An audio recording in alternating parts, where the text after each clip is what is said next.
Worthless mortals, I'm back. That's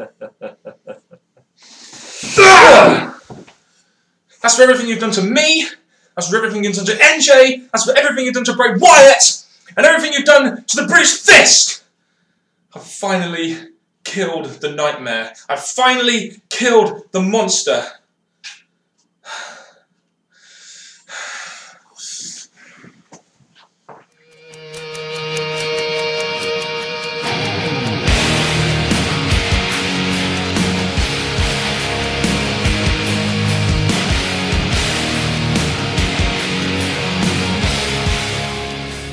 Well, Survivor Series is over, now we'll just wait for Mr. Parkin.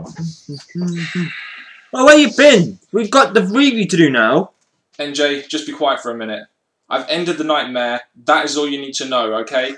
So let's just do this review and be serious, please. Okay, we'll be serious. Come on. I think what I've done, NJ, is for the best of the British Fist. Well, let's hope. Ka-ching! Mr. Parkin here, and NJ sitting next to me here.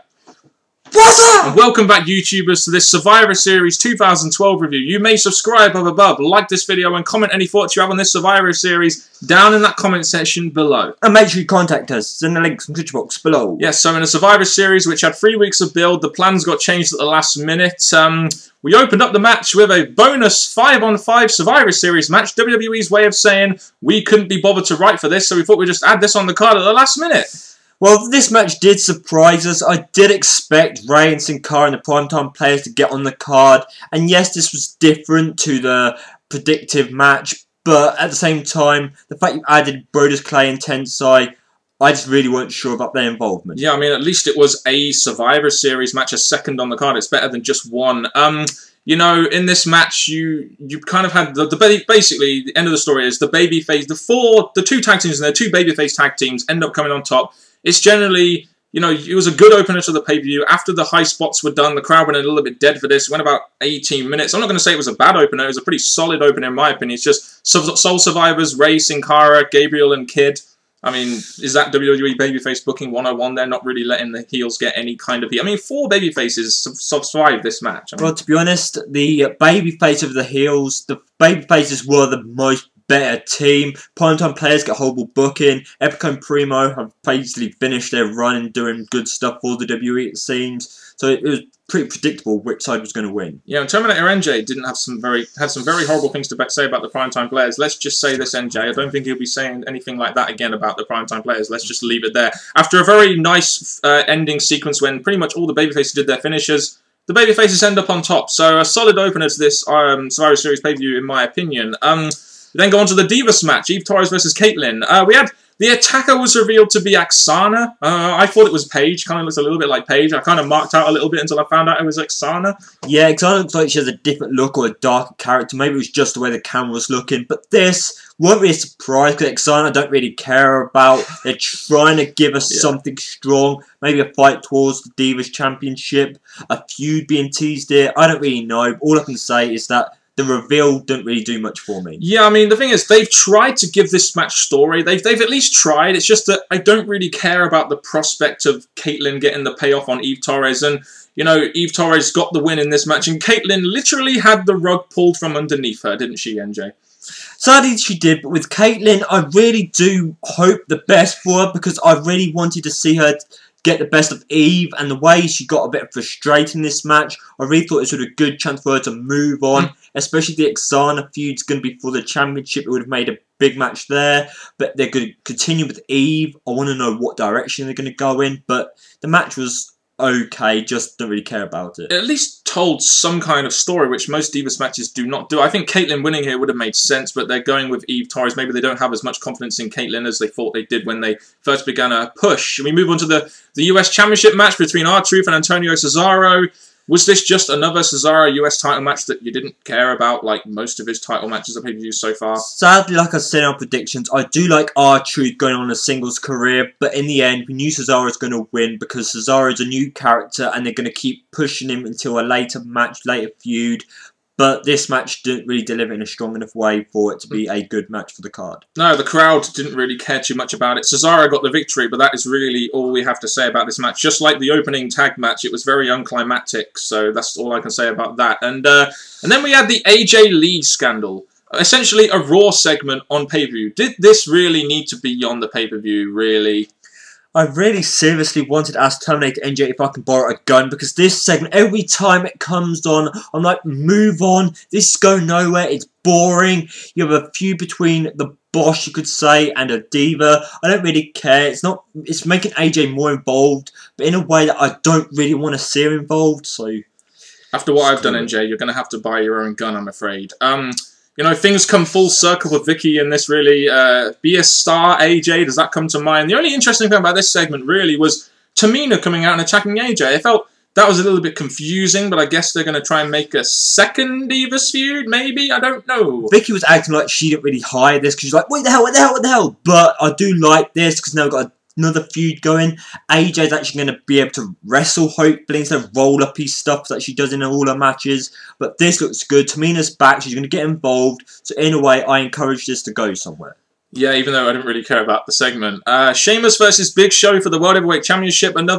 This is another example of old-school storytelling over technical prowess, much like their match at Hell in a Cell. You know, I really thought, much like their match at Hell in a Cell, I really thought this was going to be going to a very good finish. You had Sheamus electric chair dropping Big Show, you know, and then you had the finish, which was, you know, it was leading up to a nice finish, I felt, this match. Then you had the finish itself, when Big Show pulls the official in front of the bro kick, and then you have the disqualification, then you have Sheamus pretty much taking Big Show out after the match. The way it finished, it was kind of a letdown, because the match did go in a way that Big Show and Sheamus can perform, and then it goes on. The ref bump, okay, it weren't needed, but it did not need to finish like that. They could have allowed Big Show to retain the title with another ref coming in like they've done in past matches, but this whole messy thing got really messy at the end. The main thing that concludes the end was, yeah, Sheamus continued to attack Big Show, who begged him not to hit him. Please, Sheamus. Really stupid, and they all wanted Ziggler more than Big Show and Sheamus. Yeah, so another, much like Survivor Series 2011 in the Big Show Mark Henry match, it was a DQ finish, which gave us a hint as to what kind of match we would be getting at TLC, and that is none other than a chairs match. It looks like with the chair involvement, this is going to be a chairs match now at TLC. The crowd really wanted Dolph Ziggler, didn't they? You had like a perfect opportunity for him to cash in there, and the crowd really wanted it. I don't think this would have been the right time to do it, though, with him having a Survivor Series match later on in the night. They really did tease this. Yes, they were teasing the chair match at TLC, but also with the chair attack continuing on Big Show. You know Big Show was going to stay down a week. A good chance for Ziggler to come down. Now we're going to another opportunity for someone like Ziggler to take the advantage to get the championship. Indeed. So it was a good match. It was leading to a nice finish until the DQ finish, which was essentially there to continue it on until TLC. So I thought it was a little bit lame, personally, but we should get a good blow-off in the chairs match, I guess. The traditional 5-on-5 Survivor Series match, Team Foley versus Team Ziggler, Orton, Team Hell No, Kofi, and Miz versus Del Rio, Sandow, Otunga Barrett, and Ziggler. I guess going into this, one question I need to ask is, it's Team Foley versus Team Ziggler. What beef do these guys have that actually makes this match mean anything? Just this odd promo that Ziggler's trying to outdo Foley, and that's really it. In January of this year, I don't know.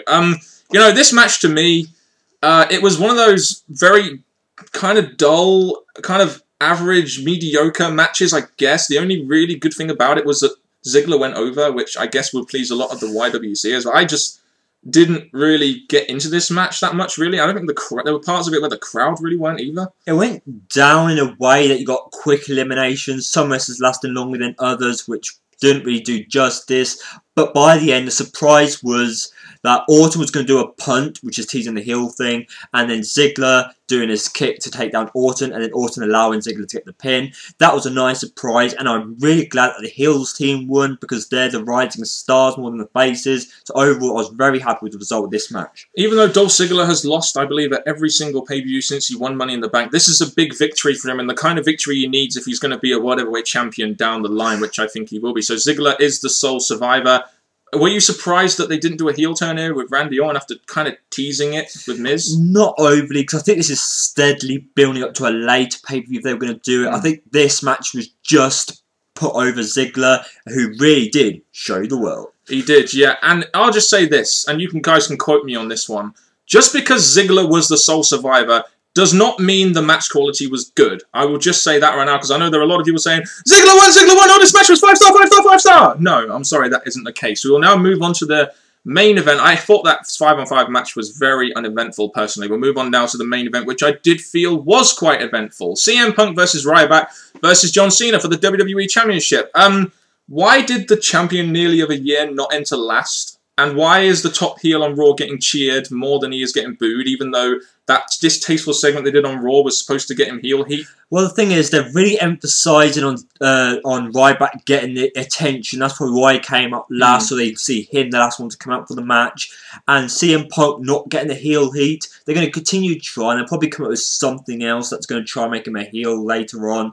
But I still think because of CM Punk being the guy he is and the fan favourite he is, I don't think the heel stuff's really going to work. Yeah, which really goes to differ. Why the hell did they just out of nowhere at Raw 1000 pretty much turn him heel? I mean, he's never going to get booed by the fans now, unfortunately.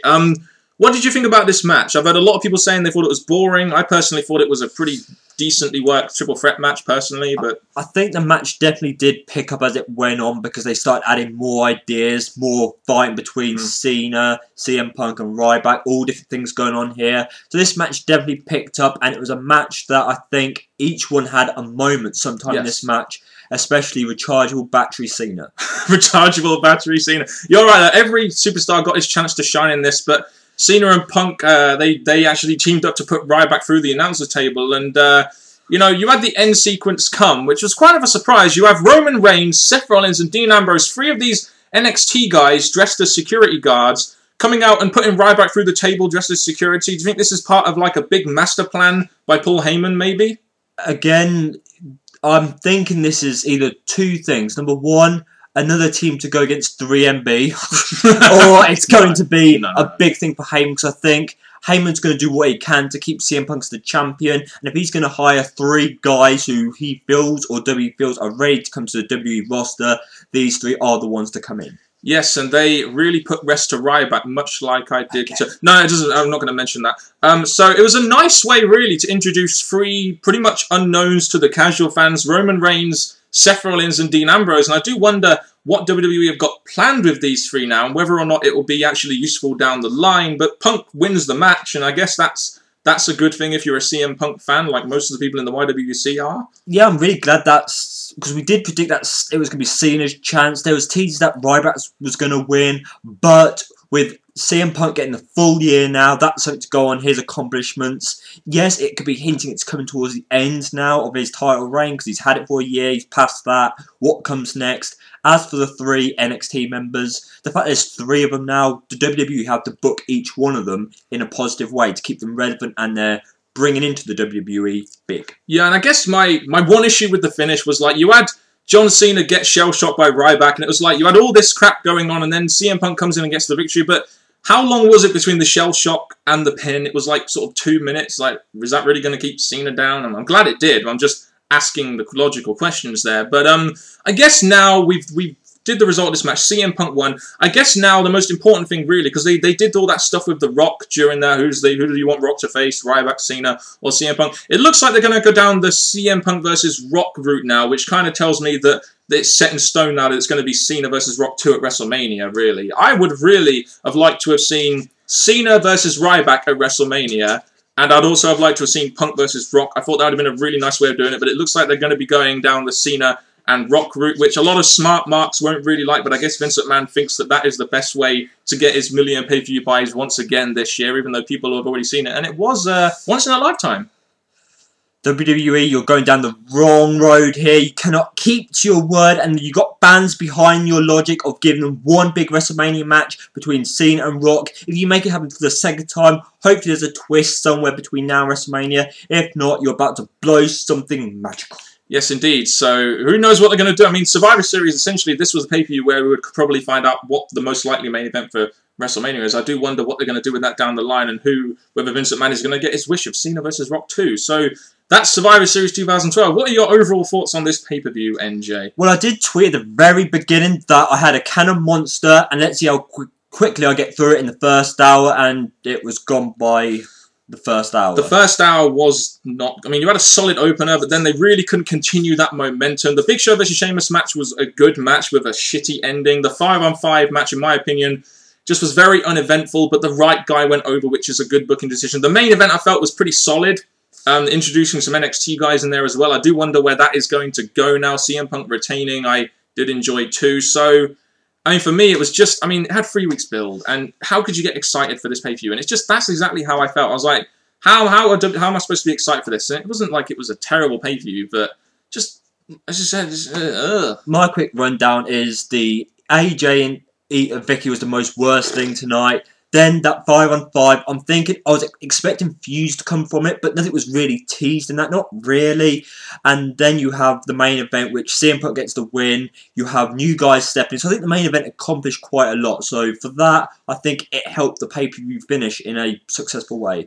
Yeah, I haven't done this for a while, but if I was going to grade this pay-per-view, I'd say like C-. I mean, it was never going to be a good Big Four pay-per-view. I mean, come on, 3 weeks build, all the change at the last minute, the filler match, the AJ Lee segment, the stuff we didn't really care about on the undercard. I mean, come on, WWE, we need to get this sorted, really. C- for me, which is, I guess, worse than last year's Survivor Series, I think. I can't remember now. Anyway, that's been it from another Survivor Series review with us, the British Fist. Gotcha. Leave your thoughts and comments on the show down in that comment section below. And to provide you an outro for this video, I'll hand you over to none other than the Right and Honourable NJ. Thank you very much, YouTubers, for watching this review. Please share your thoughts in the comment section below, and please let us know what you thought of it as a whole and how you thought the main event went. Tune in for a Raw review, which will be tomorrow night. Look forward to that, and thank you very much. And for Mr. Parkin and me, NJ, thank you very much, and goodbye. Right, should we get going then? Come on. I think it's about time we should. Yeah, come on, let's go. Goodbye, YouTubers.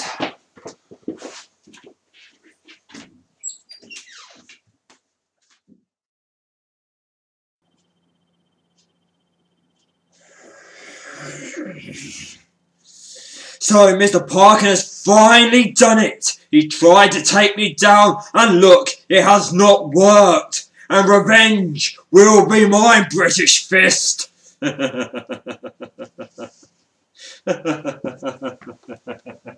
Beware, worthless mortals.